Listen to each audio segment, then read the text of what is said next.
জয় হিন্দ বন্ধুরা। তো তোমরা কেমন আছো? আশা করছি সবাই ভালো আছো। তো আজকে মেনলি ভিডিওটা করার একটাই উদ্দেশ্য, তোমরা থাম্বনেল দেখে কিন্তু অবশ্যই বুঝতে পেরে গেছো যে আজকে কোন টপিকে আমার মেনলি ভিডিওটি। তো যারা আরপিএফ কনস্টেবলের জন্য পরীক্ষা দিয়েছিলে 2025 সালে, তাদের মনে কিন্তু এখন একটাই প্রশ্ন যে ফিজিক্যাল কাট আপ কত আসতে পারে, যে আমার নাম কি আদৌ থাকবে ফিজিক্যাল লিস্টে। তো আজকে এই নিয়ে কিন্তু আমার মেনলি ভিডিওটি। তো সম্পূর্ণ ভিডিওটি তোমরা দেখবে, আমার অনুরোধ রইলো। তো যারা আমার চ্যানেলে নতুন আছো তারা প্লিজ লাইক, কমেন্ট, শেয়ার এবং সাবস্ক্রাইব করে পাশে থাকা বেল আইকনটিকে দাবিয়ে দিন, যাতে আপনি পরবর্তী ভিডিওটি পাও তাড়াতাড়ি।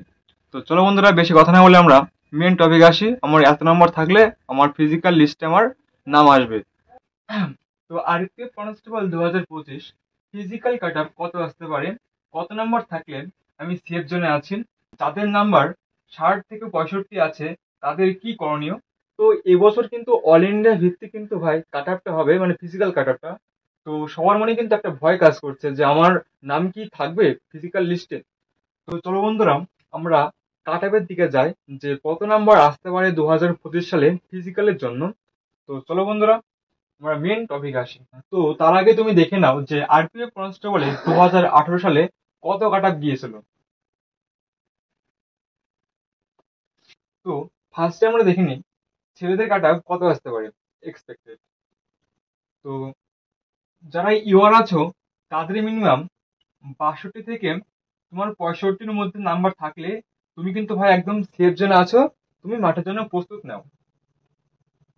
যারা এসসি আছো তাদের মিনিমাম 60 থেকে 63-র মধ্যে নাম্বার থাকলে তুমি কিন্তু ভাই একদম সেফ জোনে আছো, তুমিও কিন্তু মাঠের জন্য প্রস্তুত নাও। আর যারা ওবিসি আছো তাদের মিনিমাম 60 থেকে 62-র মধ্যে নাম্বার থাকলে তুমি কিন্তু ভাই একদম সেফ জোনে আছো।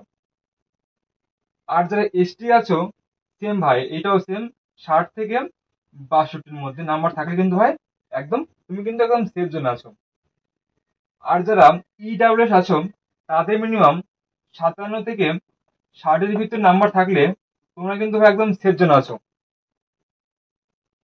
তো আমি কিন্তু বললাম ভাই শুধু র স্কোর, ঠিক আছে, র স্কোর। যদি এর মধ্যে তোমাদের নাম্বারটা থাকে প্লিজ তোমরা কমেন্টে জানাও। তো এখন দেখে নাও মেয়েদের কাট আপ কত আসতে পারে 2025 সালে এক্সপেক্টেড। তো যারা মেয়ে, যারা ইউআর আছো, 60 থেকে 63-এর মধ্যে যদি নাম্বার থাকে তোমরা কিন্তু বোন, তুমি কিন্তু সেফ জোনে আছো। আর যারা এসসি আছো তাদের মিনিমাম 57 থেকে 60-এর ভিতর নাম্বার থাকলে তুমি কিন্তু বোন সেফ জোনে আছো, তুমি কিন্তু মাঠের জন্য প্রস্তুত নাও। আর যারা ওবিসি আছো তাদের মিনিমাম 57 থেকে 60।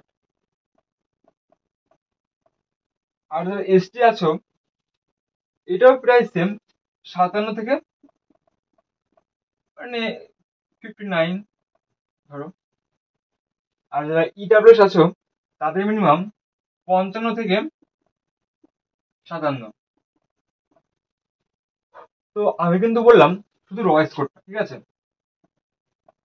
তোমরা এখান থেকে তোমরা 3 বাড়িয়ে নাও বা 3 কমিয়ে নাও, ঠিক আছে, সেম, এটাও 3 কমিয়ে নাও বা 3 বাড়িয়ে নাও।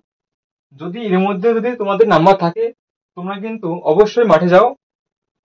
যদি তোমাদের এর মধ্যে যদি তোমাদের নাম্বারটা থাকে প্লিজ কমেন্ট জানান, এবং লাইক, কমেন্ট এবং সাবস্ক্রাইব করে পাশে থাকা বেল আইকনটিকে তোমরা প্রেস করুন।